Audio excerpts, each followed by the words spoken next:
Help me reach 1,000 subscribes. Support the video with a like and leave your thoughts in the comments. I read every comment. Thanks. I never imagined that one evening at a distant wedding would unravel the life I had painstakingly built with Mark. We had been married for 12 years, and though the spark had dimmed, I convinced myself that the comfort, the routines, and the shared responsibilities were enough. Our mornings were silent but predictable, our dinners polite but mechanical, and yet I held on to the illusion that this was love in its quiet, mature form. The invitation had come weeks ago. Samantha, my college friend, was marrying in a sprawling countryside estate outside Boston. Mark was polite about attending. He didn't share my excitement, but he agreed. "It'll be fine," he said, adjusting his tie in the half-hearted way he always did when he wasn't invested. I, on the other hand, was counting days, imagining the gowns, the laughter, the music, a temporary escape from the stale air of our home. The wedding was everything I hoped for, elegant, emotional, and sprinkled with the nostalgia of old friends. I laughed freely, danced a little, and for the first time in months, I felt alive. And then I noticed him, Thomas, Samantha's cousin, who I hadn't seen in over a decade. He hadn't changed much, still with that crooked grin and the warmth in his eyes that made every conversation feel effortless. We caught up naturally, reminiscing about absurd college pranks, late-night study sessions, and the inevitable dramas that had shaped our younger selves.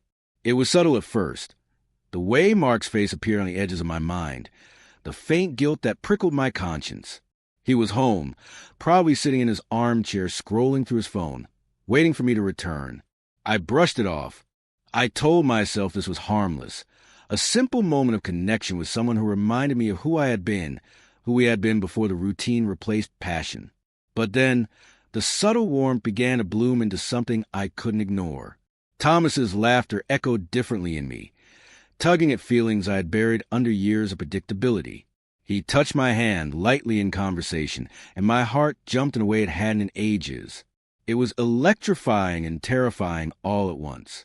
I tried to suppress it, tried to keep a smile on my face and redirect my attention, but every glance, every shared secret smile made my pulse faster.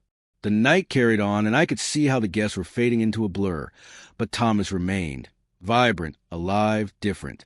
When the dance floor cleared, he offered his hand. Hesitant, I accepted. We danced slowly, and it felt like a confession without words. My chest tightened, not with excitement alone, but with the gnawing realization that I was reconnecting with a part of myself I had long abandoned. I returned home late that night, my heels clicking against the hardwood, the silence of our house pressing down on me.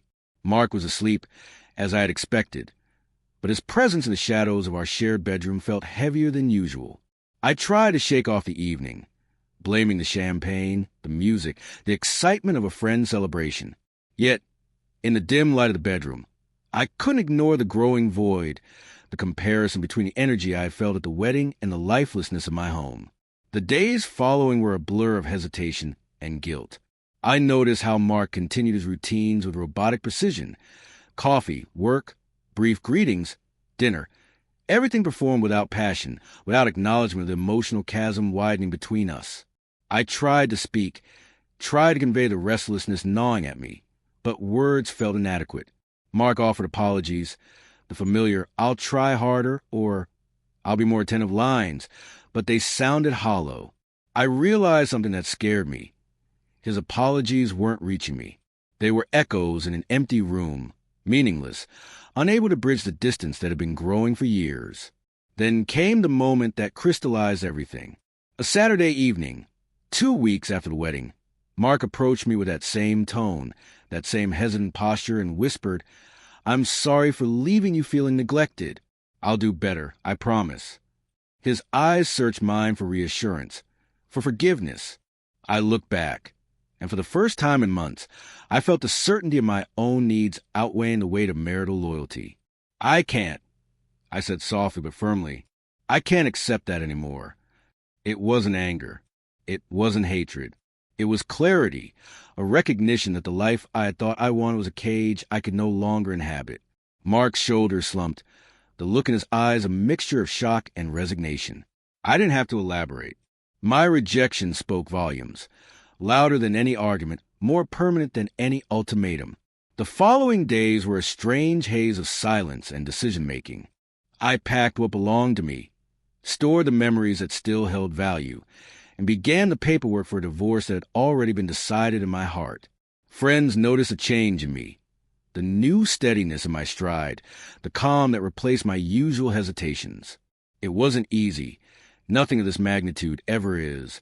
But each day affirmed that leaving was the only way to reclaim the woman I had been and the life I deserved. And then came the call, a voice I hadn't expected to hear again, the one that made the decision feel irrevocable yet strangely complete. Thomas, calling to check if I had arrived home safely. To laugh again, to remind me that life outside monotony still existed. In that moment, I realized it wasn't just the wedding or the champagne or the music. It was a stark contrast between the life I had tolerated and the life I could choose, the life where my happiness was no longer negotiable. The following week, I filed for divorce. The attorney was thorough, sympathetic, but firm. "You're making the right choice," she said, flipping through the documents. "Sometimes, leaving quietly is the only way to protect yourself and your future." I nodded, appreciating her calm voice, though my mind kept replaying that evening at the wedding. The laughter, the warmth, the way Thomas had looked at me as if he saw the real me, the me that had been buried under years of routine and neglect. Mark didn't take it well, of course, when he found the paperwork on the kitchen counter. His reaction was the quietest kind of devastation. No yelling, no begging, just stunned disbelief. I had expected some form of confrontation, a last-ditch attempt to salvage something. Anything. But he only stood there, staring at the forms like they were a foreign language. I met his eyes and said nothing. Words had lost their power. Actions now mattered. My resolve had hardened into something unyielding. The first few nights alone were surreal. Our home, once suffocating in its sameness, felt emptier than ever. Yet in the emptiness, there was clarity. I unpacked the small boxes of my belongings I had saved, placed them carefully in my new apartment, and for the first time in years, breathed without guilt, without apology. Every item I touched was a reminder that this was my life now, mine to shape, mine to reclaim. Then came the messages.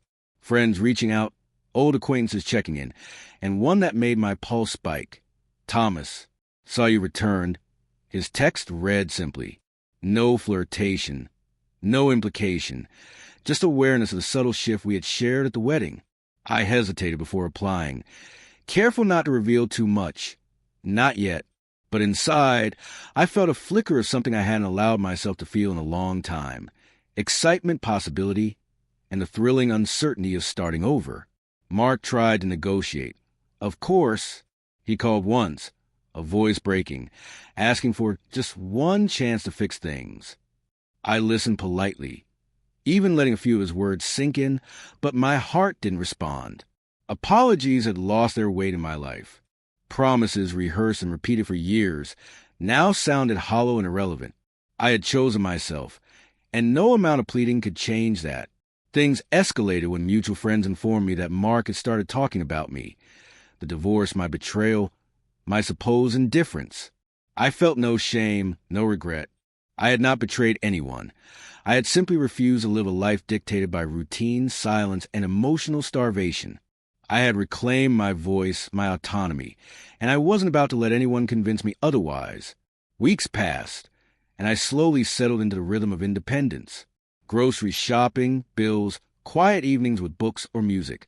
All mundane things suddenly felt like victories. I met Thomas for coffee one crisp morning. The conversation was easy, flowing, intimate yet careful. We didn't rush, didn't force meaning into words. And yet, I felt seen, heard, appreciated. It was a quiet thrill, the kind that comes from being alive after years of sleepwalking through life. Then, the unexpected happened.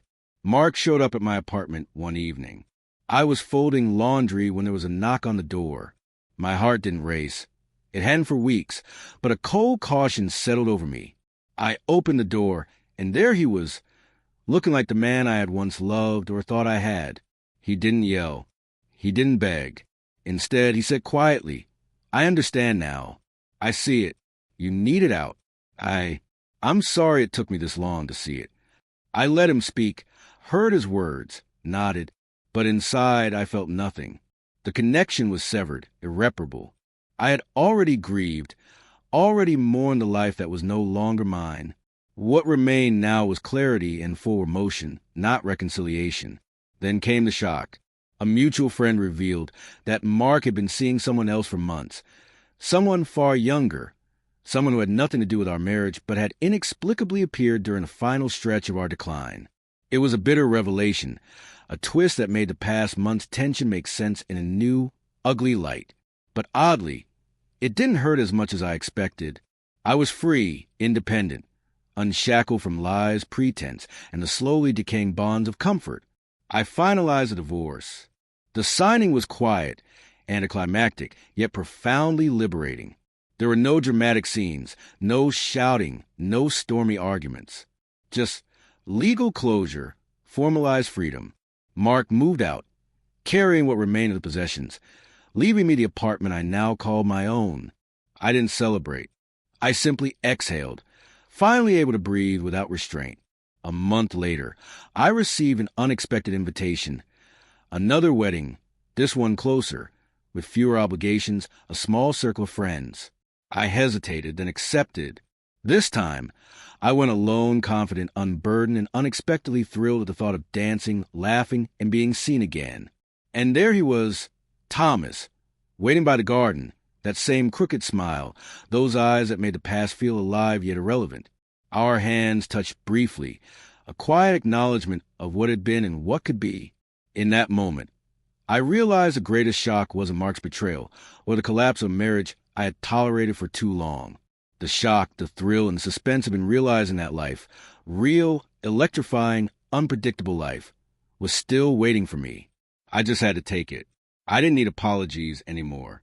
I didn't need explanations or attempts to fix what had already been broken. I had rejected the comfort of familiarity, and in doing so, I had gained everything: freedom, clarity, and the intoxicating thrill of rediscovering myself.